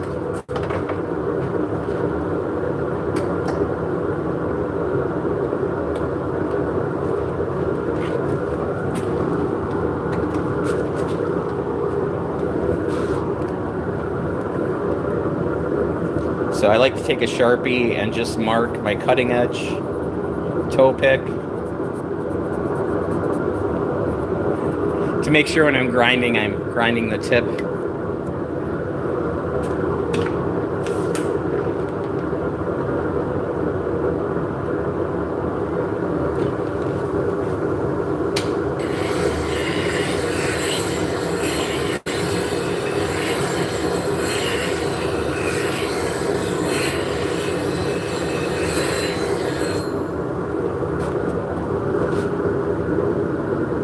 Nice and shiny.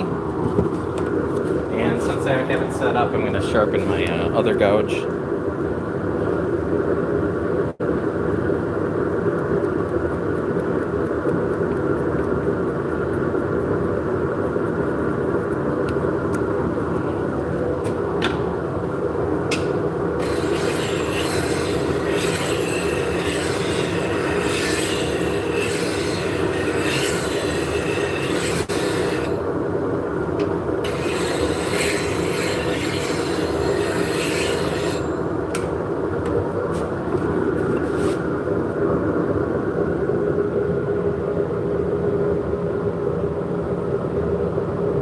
That could have been much worse, huh? Let's see.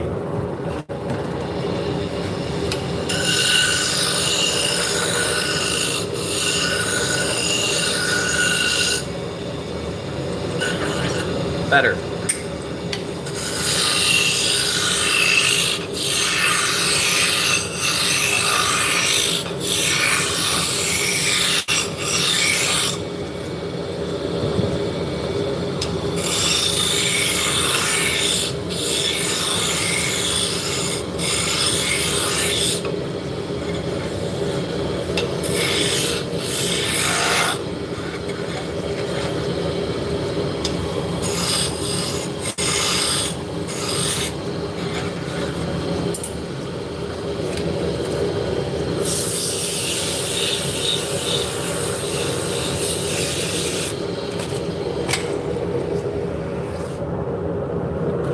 So I have lines on my tool rest, which tells me where things happen.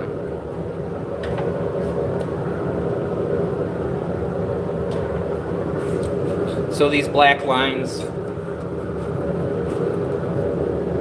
are for the 8-inch. So a big thing with doing production work, you want everything in reach. So I put magnets on things, and things live in specific spots. So we have that, we know where that is. I got a wrench here on a magnet, a wrench here on a magnet. My wire, my burning wire on a magnet.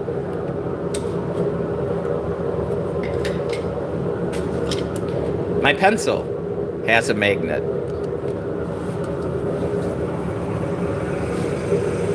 There's nothing worse than having to stop and look for something. My sandpaper lives here. Yeah.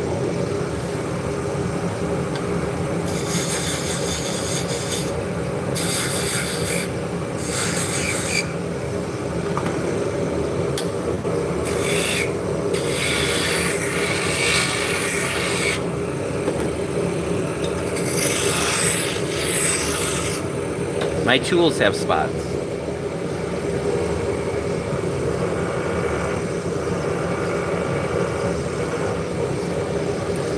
And when I switch from one thing to another thing, I move the tools around, you know. This wrench I use for this, but not for other things, so I'll swap those out.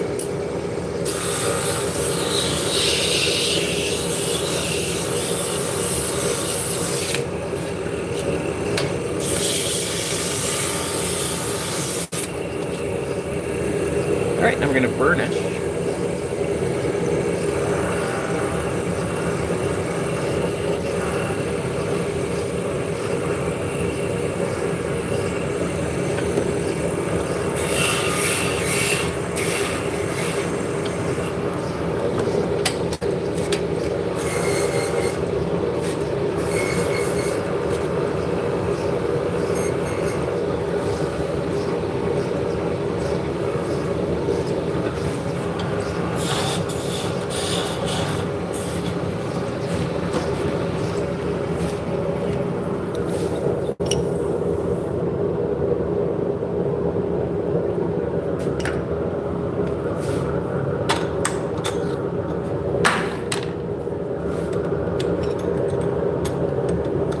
This one is very bent.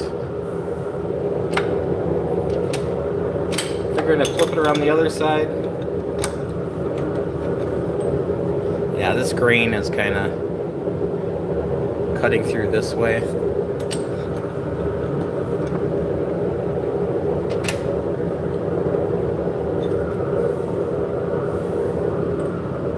Give that a try.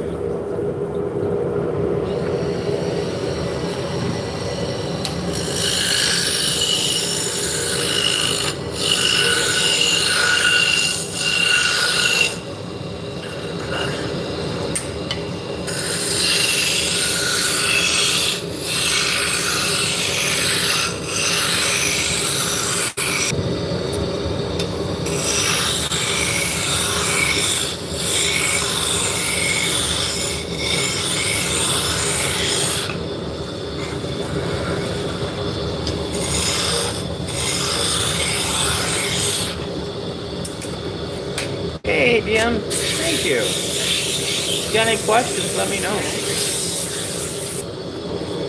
I've been streaming for, a little over an hour. Everything's kind of become ASMR. I ran out of things to talk about.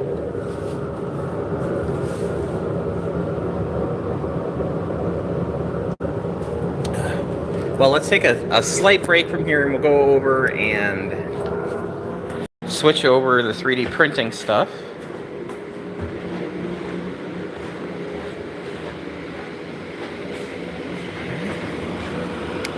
So this is a little needle felting needle holder. So you can put 3 needles in there when you're needle felting. I hope people want orange ones, because that's what I'm making.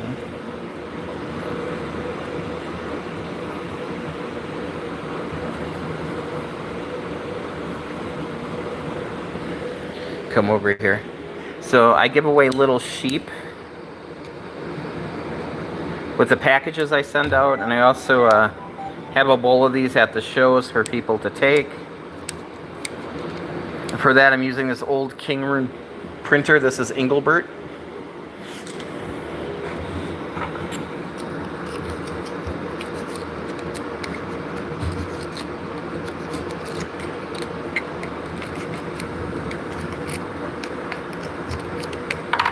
So when I get down to the end of a roll, if I don't have enough to make anything big, I will print out little sheets to give away. I do the same thing. I've got a Crowley Ender 3 S1 V2. I need to re-level it, do a re-mesh level. Anyway, yeah, that's there. And then I'm also printing out some little dragons. Well, they're not little, I mean.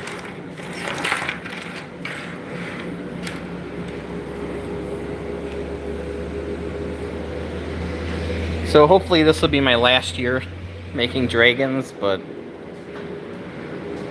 if people keep buying them, it's kind of hard not to keep making them.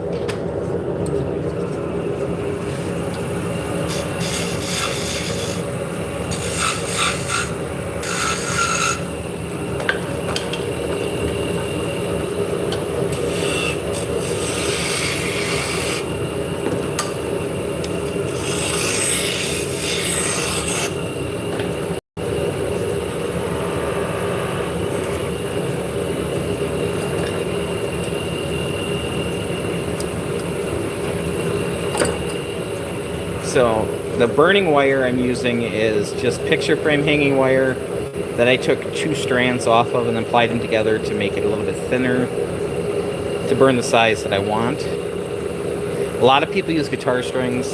I've got a lot of this wire. It does wear out and break. That's why it's so long. I'll keep using it till it's about that long. I just have a lot of this wire.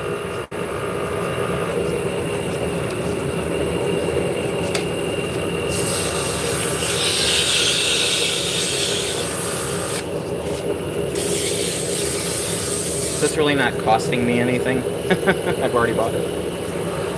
Alright, we're going to finish up this one, and then I'm going to call it a stream, guys. And I realized how late it was. I got to go home and make dinner.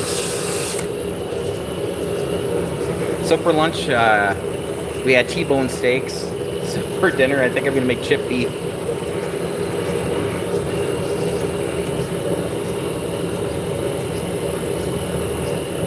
Do I ever see Scott and Vicky Snyder at the shows? Well, considering I am Scott Snyder. Aardvark, you found me out.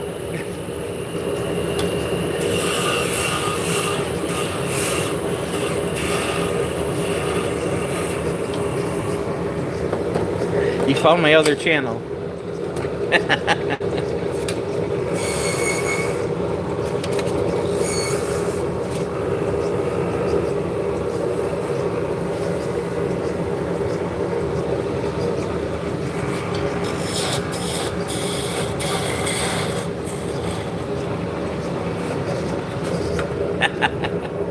No, I still got Snyder's spindles. This, nope, I got the... I used to have a Raycon. Yeah, I've been on Laguna for a few years now. Yeah, so... this channel here is more about... project videos, making, you know, decorative type things. But... we've been so busy getting ready for shows that it's just a little easier to stream on this account. Yeah, my other channel is not monetized right now, and we've been so busy.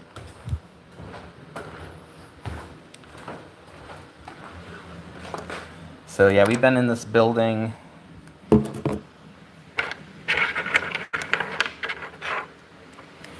for a little over a year, like a couple days over a year. So get that puppy up and running here pretty quick. So, yep. All right, guys. Thank you so much for hanging out with me. Really appreciate it. I'll probably live stream maybe on Tuesday, and we'll go from there. So, all right, guys. Have a great day, and we'll catch you later. Have a good one.